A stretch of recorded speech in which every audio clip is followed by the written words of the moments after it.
I want to tell you something. Not advice, not a lesson. Something I figured out. After 87 years of getting it wrong. That thing you are chasing right now. The promotion, the house, the number in your bank account, the body, the respect. Whatever it is that you believe is going to finally make your life feel like it is working, it is not going to give you what you think it will. I know that because I chased versions of all of it for 50 years. And I got most of it. And I sat at the top of everything I had built and felt nothing. Not relief, not peace, not the satisfaction I had been promised. Nothing. It took me 87 years to understand why. And I am going to tell you in the next 15 minutes. Not because I think you will immediately believe me. You probably will not. I would not have believed me either at your age. But I am going to tell you anyway, because maybe somewhere in the back of your mind something will land. And maybe, just maybe, you will not need 87 years to figure out what I finally did. Stay with me. My name does not matter, but where I came from does, because it explains everything about why I spent most of my life chasing the wrong things. I grew up without much. My father worked hard physical labor his entire life, came home tired every evening with his hands roughed up from the day, and people treated him like he was invisible, like the work he did and the life he built did not add up to anything worth noticing. I watched that as a boy, and something hardened inside me. I said to myself, that is never going to be me. I am going to be somebody. I am going to build something that makes people look. And I held on to that decision for the next 50 years, like it was the most important thing I owned. It cost me more than I can calculate, because the decision was not really about success. It was about shame. I was not chasing achievement. I was running from the memory of my father's face when people looked through him like he was not there, and you cannot outrun something like that. No title reaches far enough. No salary gets high enough. The thing you are running from runs at exactly the same speed you do.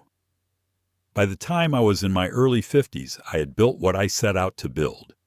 A career people noticed. A house in the right neighborhood. A title that made people straighten up a little when they heard it. I remember sitting in my office one afternoon. Door closed. City outside the window. My name on a plaque by the door. And I sat there thinking, this is it. This is what I gave up everything for. And the room was completely quiet. And so was everything inside me. Not peaceful quiet, empty quiet, the kind of quiet that tells you something is wrong. That you climbed all the way to the top of something and found out the top was not what you thought it was. I did not understand it then. I thought I just needed the next thing, the next goal, the next level, the next mountain. So I kept climbing for another 20 years, looking for the feeling I thought was waiting just a little further ahead. It was never further ahead. It was never out there at all. Stay with me, because I need to tell you what I finally figured out, not at 50, not at 60, at 73. And why it took that long is the most important part of this whole conversation. Here is what I finally understood. I was never chasing money. I was never chasing respect or titles or any of the things I told myself I wanted. I was chasing a feeling, one specific feeling, the feeling of being enough. That is it. That is the whole thing underneath everything. I wanted to feel like I mattered. Like I was worthy of being here. Like the space I took up in the world was justified. And I believed the way so many people believe without ever examining it, that if I just achieved enough, if I built enough, if I climbed high enough, that feeling would finally arrive. It never arrived. Because you cannot get that feeling from outside yourself. You cannot earn it. You cannot buy it. You cannot accumulate enough of anything to manufacture it. That feeling, the feeling of being enough, was available to me at 25. I did it at 73. That is 48 years I spent trying to earn something that was already mine. 48 years. I am not telling you this so you feel sorry for me. I am telling you this so you look at what you are chasing right now and ask yourself honestly, what feeling are you really after? Because the answer to that question changes everything. I have to tell you about my wife. Because what happened in my marriage is the clearest example of everything I am trying to say. I thought my job was to provide. So I provided. Lord, I provided. The house, the cars, every material thing I could put between my family and the kind of life I grew up in. And I told myself that was love. That was how I showed up. Until one evening my wife sat across from me at our kitchen table and said something I have never forgotten. She said, "I do not need the house. I need you, the real you. I need you to look at me when I am talking. I need you to be here, not your body, you." I did not understand it then. I thought I was there.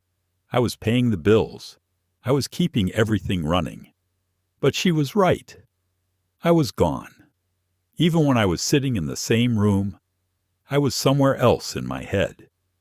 Somewhere in the next goal, the next problem at work, the next thing I had to prove. There is a difference between providing for someone and being present with someone.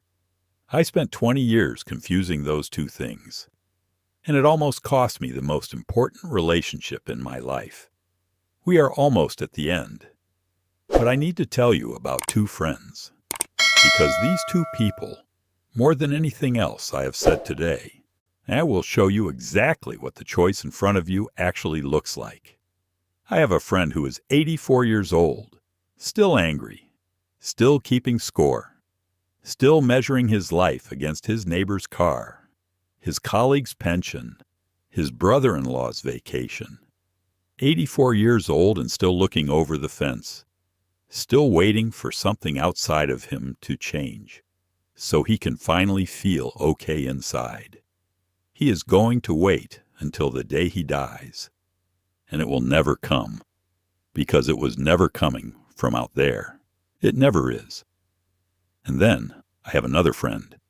His name is not important.